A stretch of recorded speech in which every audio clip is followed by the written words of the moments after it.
Welcome back. The other big story today, BJD MP Panda faces the ire of the Rajya Sabha MPs for writing an article in a national daily. Now, Panda, who represents the Kendrapara constituency of Odisha, had made a case for reducing the power of the Rajya Sabha in that article. The views expressed by Panda, according to the complaints, constituted a breach of privilege and a contempt of the House, that is the Rajya Sabha. 6 Rajya Sabha MPs, Mohsina Kidwai of the Congress, Tyagi of the JDU, Naresh Agrawal of the Samajwadi Party, Rangarajan of CPM and Rajan of the CPM, and of course Rajya Brien of the Trinamool Congress moved a notice alleging a breach of privilege and contempt of the Rajya Sabha. Well, joining us now is the man himself, Jai Panda. Jai, I appreciate you joining us here on CNBC TV 18. So as I mentioned, a privilege notice has been issued against you by Mohsina Kidwai of the Congress Party, Tyagi of the JDU, Naresh Agrawal of the SP, Rangarajan of the CPIM, Rajan, and Rajya Brien of the Trinamool Congress. Are you surprised by the reaction that parliamentarians have had on the back of what you've said? It mirrors what the finance minister has been saying for very long now, calling it the tyranny of the unelected. But are you surprised by the reaction in Parliament? Well, after the finance minister raised this issue back in August, in October, the Italian Senate also passed constitutional amendments along the same lines, and that was the peg for me to write this article, because other countries have gone ahead and made similar changes so that there is no deadlock between their two houses. And so I was a bit surprised, because what I have written about is right about the examples of what the UK did in changing the powers of its House of Lords, and then the Italian Senate example as well as the US example. And I was taken aback that just for voicing my opinion that we should have a similar debate in India, some of the Rajya Sabha MPs have filed this privilege motion. You know, it's in particular, many of these Rajya Sabha MPs have been speaking about intolerance in this country, and I'm puzzled that they can't even tolerate an opinion in a newspaper. Well, I don't want to even get into the tolerant versus intolerance debate, Jay, but let me ask you another question now, and I'm playing devil's advocate, because, you know, this would be the point of view of, for instance, the Congress Party, who would ask you that why didn't you raise this issue when the BJP was stalling Parliament? Why didn't you raise this issue when the BJP blocked things like the insurance bill, the goods and services bill, and so on and so forth? That would be the Congress's argument. Why do it now?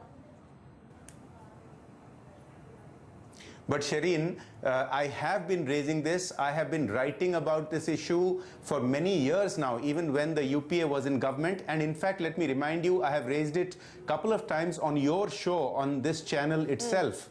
So I cannot be accused of favoring this government or that government. Anybody can Google and read my articles. But, you know, it's not just the powers of the Rajya Sabha that have to be amended to break the deadlock. Also, there must be changes brought about in parliamentary rules which affect the opposition. For example, to use the UK example, we must set aside certain days of the week where opposition's agenda must be discussed in Parliament. It can't be only about getting government bill through, but also to put the government, to make the government face up to the questions that the opposition wants to raise.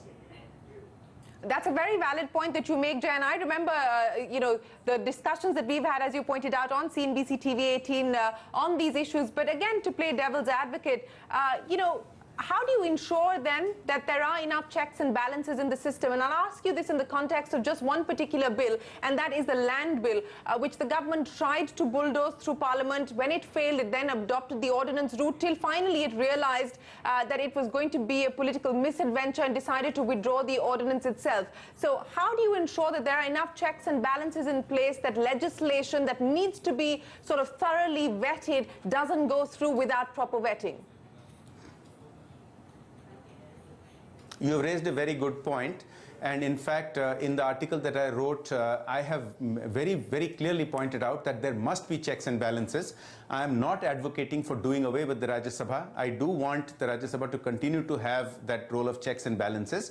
But we must recognize that around the world, other democracies are all changing. The rules under which we operate are from 19th century England. Now, England itself has changed its rules, so has Italy, so has America, and now Australia and Canada are debating it. So let's answer your question in two ways. One is, if the Rajya Sabha continues to be indirectly elected, it should have the ability to slow down a bill for 1 year, just like House of Lords does. And in the process of slowing it down, you can build enough public opinion that the government would back off from bulldozing a wrong bill.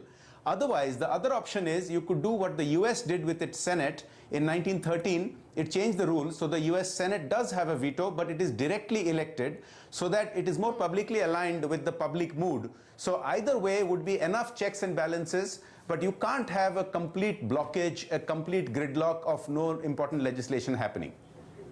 No, I absolutely agree with you, Jay, but given the political mood at this point in time and given the fact that just a mere article that you've written has elicited this sort of a response, do you see this going anywhere, whether inside Parliament or within political parties and the political discourse?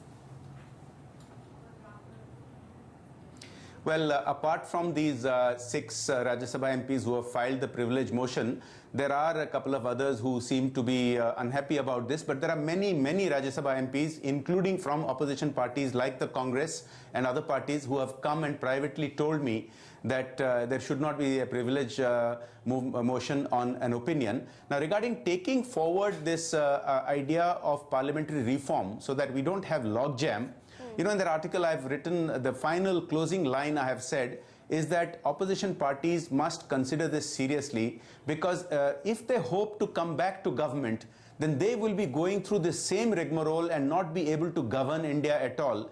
And there is a point at which the people of India will just lose their patience. So I think we should do it in the larger interest and not just about who is in government at what time and who is in opposition. Jay Panda, we could continue this conversation and this discussion, but let's see whether you get enough support for the ideas that you floated. And thanks very much for joining us. As always, a pleasure speaking to you here on CNBC TV 18. On that